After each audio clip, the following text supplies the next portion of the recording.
Bienvenue si vous nous rejoignez sur le plateau d'LCI. Nous parlons transport et transport francilien. La semaine dernière, la Cour des comptes a rendu public son rapport, vous le savez. Et dans ce rapport, les transports en Île-de-France constituent une priorité absolue. Retard, caténaires vétustes, wagons, oui, la liste est longue, je vous vois, des pannes à répétition. Quel est le constat? Que peut-on faire pour améliorer la situation dans les transports en Île-de-France? On en parle ce matin avec Gilles Dansard, journaliste spécialiste des transports et directeur de Mobilettre. Bonjour. Pas Mobilettre, Mobilettre. Stéphane Baudet, vice-président de la région Île-de-France en charge des transports. Les Républicains, vous faites partie de la nouvelle majorité, donc on attend beaucoup de choses de vous. D'ailleurs, ça a été un point assez fort dans la campagne de Valérie Pécresse. Et Bernard Gobitz, bonjour, vice-président de l'association des usagers des transports d'Île-de-France. Avant de vous donner la parole, je vous propose de regarder un reportage, les explications de Fabien Chadeau, Arnaud Etcheverry et Thomas Cruz, qui est allé enquêter sur ce système au bord de la crise de nerfs. Le réseau ferré francilien, l'un des plus saturés au monde. 3700 km de voies, seulement 10% du réseau national. Mais chaque jour, 70% des voyageurs français l'empruntent. 8 millions de passagers, 7 jours sur 7. Ultra sollicitées, vieillissantes, les infrastructures fatiguent. Dans ce rapport, la Cour des comptes épingle la vétusté de certains équipements. À la SNCF, l'âge moyen des wagons de voyageurs, par exemple, est d'environ 24 ans, 26 ans pour les locomotives. L'idéal, selon la Cour, serait de ne pas dépasser 20 ans. Autre signe d'usure, ces portiques de la ligne C, sur lesquels sont fixés les caténaires. Il est assez rouillé, donc il tient encore parce que c'est quand même de la fonte. Il a une cinquantaine d'années. Et le problème, c'est que la rouille, ça casse. Une caténaire qui casse à cet endroit, c'est la ligne C qui est impactée. Et donc, des retards à la chaîne. Mais la Cour des comptes reconnaît les efforts, encore insuffisants, de la SNCF pour moderniser ses infrastructures. Enfin, le rapport s'inquiète de la capacité des pouvoirs publics à mener de front la construction des 200 km de lignes nouvelles du Grand Paris, tout en continuant à entretenir le réseau existant. Pour financer ces grands projets, la Cour suggère d'augmenter les tarifs pour les voyageurs. Voilà, on va évidemment reparler des tarifs. Je vais peut-être me tourner vers vous. Vous êtes journaliste, spécialiste des transports. Ce constat, ça fait longtemps que vous le faites sur la vétusté du réseau et sur le bricolage, ce que vous dénoncez, de ce qui est fait. La vétusté vient de loin, notamment d'un choix national qui était de privilégier les lignes à grande vitesse sur les réseaux classiques. Donc ça vient de très loin. Et parce que ça vient de très loin, il faudra beaucoup de temps pour revenir à la normale. On ne fait pas de miracle en matière ferroviaire, en matière de transport public. C'est des efforts longs. Il faut être très régulier dans les investissements et dans les efforts qu'il faut faire au quotidien pour rénover les voies. Donc ce n'est pas demain, dans une année ou deux années, qu'on aura des résultats probants. C'est dans 5 ou 10 ans. Comme le disait récemment un rapport de l'École polytechnique de Lausanne qui fait référence, les usagers ne verront globalement des améliorations qu'à partir de 2020 et 2025. Mais il y a déjà eu beaucoup de choses de faites. Il y a des améliorations sur de nombreuses lignes, y compris sur des RER. Donc ces efforts doivent être continués pour que ça s'améliore, un peu comme certains pays qui ont connu des heures noires, on pense à l'Angleterre et à Londres, et qui se sont relevés à force d'investir et à force de consacrer beaucoup d'efforts au réseau classique. Oui, les usagers n'en peuvent plus. C'est très compliqué aujourd'hui. On dit qu'ils sont un petit peu au bord de la crise de nerfs. C'est ça, oui. Les usagers, en fait, supportent les conséquences de cet état de fait. Ils ne sont pas toujours conscients des raisons pour lesquelles le réseau fonctionne médiocrement. Ils constatent que les trains, souvent, ne partent pas à l'heure, n'arrivent pas à l'heure. Ils sont bloqués durant leur trajet. Il y a de l'entassement dans les wagons. La réfrigération, quelquefois, ne marche pas l'été, etc. Enfin, différentes choses. On voit les conséquences. Mais c'est effectivement, comme le disait M. Dansard, la conséquence d'un sous-investissement massif, malheureusement, depuis plusieurs décennies, au profit d'autres investissements. Et aujourd'hui, on en paie les conséquences. Et il faut qu'il y ait peut-être de nouvelles priorités qui soient données à la SNCF, en l'occurrence, puisque le cas le plus difficile, c'est la SNCF plutôt, plus que la RATP. Et ça ne peut venir qu'une impulsion, je dirais, des pouvoirs publics. Alors je me tourne vers vous. La tâche est lourde. Ça a été, on le rappelle, hein, encore une fois, un des points principaux de la campagne de Valérie Pécresse, une de ses priorités. On a entendu que les efforts, on les verrait que dans 5 ou 10 ans. Quelle est l'urgence, la priorité pour vous ? Les priorités, elles sont de plusieurs natures. D'abord, il faut évidemment poursuivre, accentuer, et là, du point de vue de l'État ou de la SNCF, on attend aussi des résultats. Des efforts ont été faits, mais je pense aux investissements internes de la SNCF Réseau, notamment sur les caténaires que l'on voyait. Les caténaires ont 90 ans quand même. Et normalement, la durée de vie, c'est 20, on dit de ne pas déplacer 20-25 ans. Les caténaires, ça peut être 30-40 ans. C'est pas comme le matériel roulant. Mais enfin, en tout état de cause, ça fait maintenant 20 ou 30 ans qu'au bénéfice des lignes à grande vitesse, la SNCF investit moins de 300 millions par an. On commence à arriver à 500, puis 600 millions maintenant. On sait qu'il faudrait que la SNCF Réseau mette 800 millions d'euros par an pour investir sur la régénération du réseau. On n'y est pas encore. On sait également d'ailleurs qu'il faudrait 300, 400, 500 personnes de plus à la SNCF sur le réseau Île-de-France pour pouvoir assumer ces travaux. Ça n'est pas qu'une question d'investissement en argent, c'est aussi une question d'investissement en moyens humains, et ça, il va falloir l'assurer. Donc la régénération du réseau. Il y a ensuite la question de la mutation du matériel roulant, à la fois par de l'automatisation de certaines lignes qui nous permettrait de faire passer les trains plus proches les uns des autres, le renouvellement des rames, soit pour des problématiques de capacité, soit pour des problématiques d'obsolescence. Bref, les chantiers sont aujourd'hui colossaux. Ce qu'il faut faire, on le voit bien, on l'entend bien, on a tous conscience. Seulement, comment vous allez vous y prendre ? Parce qu'il faut de l'argent, encore une fois, pour faire ça. Il faut de la volonté. Il faut de la volonté. Il faut peut-être une nouvelle façon de gérer la dette, notamment du syndicat des transports d'Île-de-France. Peut-être qu'il y a une discussion à avoir aussi avec RFF et RATP sur ces sujets-là. Et peut-être caler dorénavant ce que l'on ne faisait pas par le passé, les emprunts que nous allons faire sur la durée de vie du matériel. Ça peut nous permettre peut-être de dégager des moyens de financement accélérés. C'est évidemment accélérer aussi considérablement les appels d'offres. Par exemple, aujourd'hui, le remplacement du matériel de la ligne D est prévu après l'arrivée du matériel d'EOL entre 2023 et 2030. Et pour les usagers, je suis moi-même un usager du RERD, c'est pas entendable. Donc il va falloir considérablement l'accélérer. Il va donc falloir dégager des moyens. Mais en même temps, il n'y a pas un endroit en Ile-de-France, qu'on parle des RER, on pourrait parler des Transiliens. Il n'y a pas un endroit en Ile-de-France aujourd'hui où on pourrait laisser tomber l'effort. Donc il va falloir avoir la capacité à le faire partout. Mais je voudrais dire, puisque la Cour des comptes le pointe, et parce qu'il y a un débat, qu'il ne faut surtout pas opposer la rénovation de l'existant avec les nouvelles lignes à créer. Parce que l'une des problématiques aussi de notre réseau, c'est sa saturation. Et on ne répondra pas à la saturation du réseau uniquement avec la modernisation du réseau actuel. Non, il va falloir créer investir et créer les lignes du Grand Paris. Ça vous paraît réaliste, faisable ?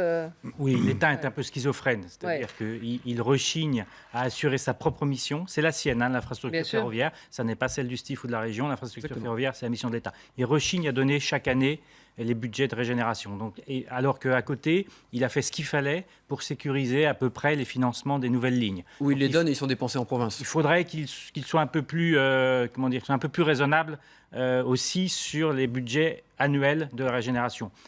Mais il y a aussi tout le reste, et qui est directement de la responsabilité des élus franciliens. C'est le matériel roulant et c'est le financement de l'amélioration de la qualité de service, de l'augmentation des offres, etc. Et c'est là qu'il y a un problème, puisque les ressources ne sont pas miraculeuses. Mais non. Soit c'est les entreprises, on leur a déjà demandé beaucoup, puisqu'elles ont été... Le versement transport, qui est une sorte de taxe aux entreprises, a été augmenté. Il y a les contribuables, on sait que c'est difficile d'augmenter aujourd'hui les impôts, et il y a les usagers. Et les usagers, manifestement, alors qu'ils payent très peu cher en Ile-de-France par rapport à d'autres pays européens, à d'autres grandes villes. Donc vous dites qu'il faudrait augmenter, La Cour des comptes le dit, c'est une variable, à mon sens, qu'il ne faut pas mettre de côté, parce que du côté des dépenses, les opérateurs vont avoir du mal à faire encore plus de productivité. Ils ont amélioré un peu leur façon de faire, mais ça va être difficile. Donc du coup, la variable des usagers, c'est quand même 30% en gros des ressources annuelles. Elle a été mise de côté successivement par les deux majorités, celle de Jean-Paul Huchon et celle de Valérie Pécresse à laquelle vous appartenez. Je crois que ça va être difficile à tenir. De ne pas augmenter le prix du pass Navigo. Qu'est-ce que vous dites, représentant d'usagers ? Qu'est-ce que vous souhaitez ? Qu'est-ce que vous demandez pour que les choses aillent mieux ?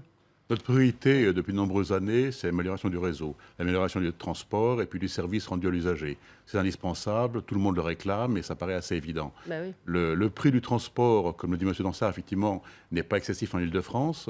Le fait d'avoir, de manière assez rapide, baissé le coût, en fait, pas le coût, mais je dirais ce que paye l'usager en termes de transport avec le pass Navigo à tarif unique, pour nous, n'a pas été une bonne mesure, dans la mesure où il fragilise les investissements qui seront nécessaires et dans la mesure où il ne fait pas comprendre à l'usager ce que représentent réellement les investissements nécessaires à l'amélioration du trafic. Donc vous seriez favorable à une hausse du pass Navigo?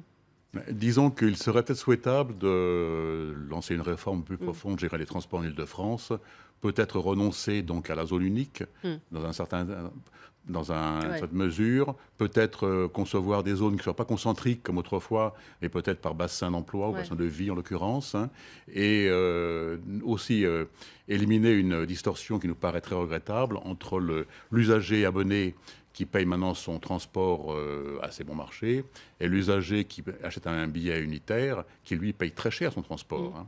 Pour la Grande Couronne, l'usager qui achète un billet unitaire paye 5 à 7 fois plus cher qu'un abonné. Il y a aussi là une distorsion anormale. Ouais. Il y a là-dessus, sur le pass Navigo, a priori, il n'y aura pas on de s'était hausse. opposé à la mise en œuvre de ce pass Navigo dans ces délais, parce qu'en effet, nous l'avons redit et malheureusement officialisé et à la région et au STIF, c'est une ardoise de 300 millions d'euros. Quand on voit la nécessité d'investissement que nous avons, c'est évidemment gravissime. Mais en même temps, il y a un moment, il faut être transparent. On ne peut pas jouer au yo-yo avec le portefeuille des franciliens. Je veux dire, celles et ceux à qui on a dit il y a quelques mois, votre pass Navigo passe de 110 euros à 70, on ne va pas leur dire aujourd'hui, alors que la qualité de service ne s'est pas améliorée, on va vous réaugmenter. Donc le sujet du pass Navigo et de son augmentation ne se posera qu'avec une amélioration du service. Enfin, je veux dire, on peut pas demander.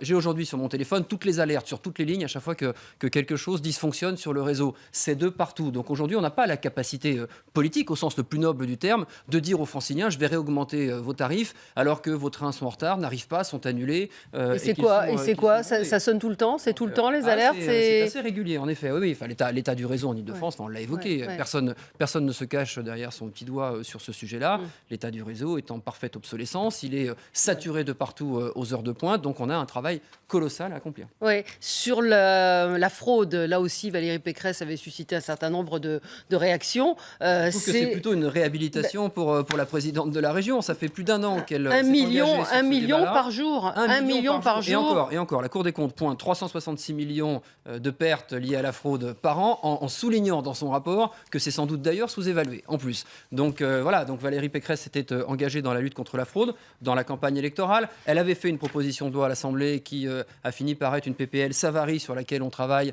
notamment sur la question de l'identité de celles et ceux qui fraudent dans les transports lorsqu'ils sont pris par un contrôleur. Parce qu'on le sait aujourd'hui, on est à moins de 10% de recouvrement des amendes en Ile-de-France. Donc forcément, vous êtes arrêté aujourd'hui par un contrôleur, vous n'avez pas l'obligation de donner votre identité, vous donnez n'importe quel nom et forcément, voilà. Donc il y a des moyens de contrôle considérables qui sont à mettre en œuvre. Il y a sans doute aussi des barrières billettiques qui sont à mettre en œuvre dans certaines grandes gares. Il y a évidemment une augmentation des hommes et des femmes qui doivent être sur le terrain sur les contrôles et sur la sécurisation du réseau en général.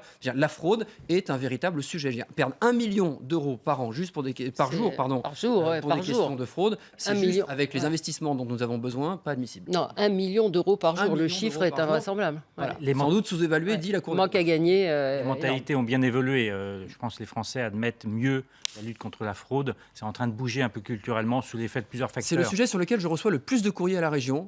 Les personnes qui sont choquées de voir les gens tricher, sauter les barrières. Donc ça évolue beaucoup et la loi Savary, PPL Savary, va améliorer les choses. Mais on n'arrivera pas à gagner 1 million d'euros par jour. Sur une année pleine, les opérateurs, SNCF, RATP disent on récupérera 20 millions. C'est pas parce que ça coûte que ça rapporte. Donc c'est bien pour une question de civilité. C'est pas là-dessus qu'on va trouver la principale. Les principales sources de financement. Ça reste lié beaucoup. Je reviens à l'usager. Moi, je crains que en subordonnant l'augmentation des tarifs à une amélioration de la qualité de service, vous vous mettiez dans une situation durablement difficile. C'est un peu comme le président Hollande qui subordonne sa candidature à l'inversion de la courbe du chômage. La qualité de service, c'est quelque chose qui va être long. Donc, c'est vraiment une question qui va forcément se poser assez tôt, À un assez moment, vite. Ouais. Oui, le problème de la fraude, c'est essentiellement un problème de recouvrement des amendes. On peut distribuer des amendes tant qu'on en veut, effectivement, mais dans la mesure où elles ne sont pas payées, ça n'a aucun Ça effet. ne change pas. Ouais. Donc, le législateur a été saisi pour modifier la loi, permettre un meilleur recouvrement.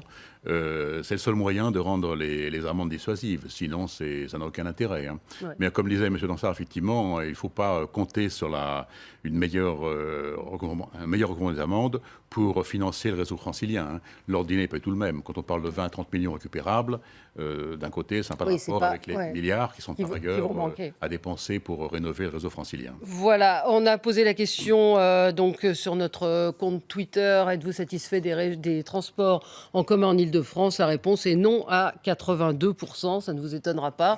Mais il y a Et peut-être pourtant, structurellement, nous avons un des meilleurs réseaux du monde. Ouais. C'est dramatique. Ouais, ouais. Mais il y a peut-être une solution. Anne Hidalgo imagine des voitures volantes sur la Seine. Je ne sais pas si vous avez vu ça, pour rallier un Il y a- point à un autre de la Dans capitale. Star Trek, il y avait la téléportation aussi. Voilà. Il y a beaucoup à gagner en efficacité des opérateurs. On n'en a pas Bien parlé, sûr. mais Ouais. ils doivent être aussi plus efficaces dans leurs actions. Il ne faut pas oublier cet aspect-là qui Oui. est essentiel. Merci à tous les trois. À suivre le journal, enfin le rappel des titres, pardon. Et puis on va rester dans les transports. On va parler des voitures qui ne pourront plus rouler dans Paris, justement. On a un plan pollution qui vise à réduire la circulation des voitures. Et ben, il faudrait peut-être que les transports en commun soient au niveau. Merci à tous les trois. De la Grande Couronne qui n'ont pas d'autre Absolument. choix que de prendre la voiture. Absolument. Merci à vous. À tout de suite après le rappel des titres.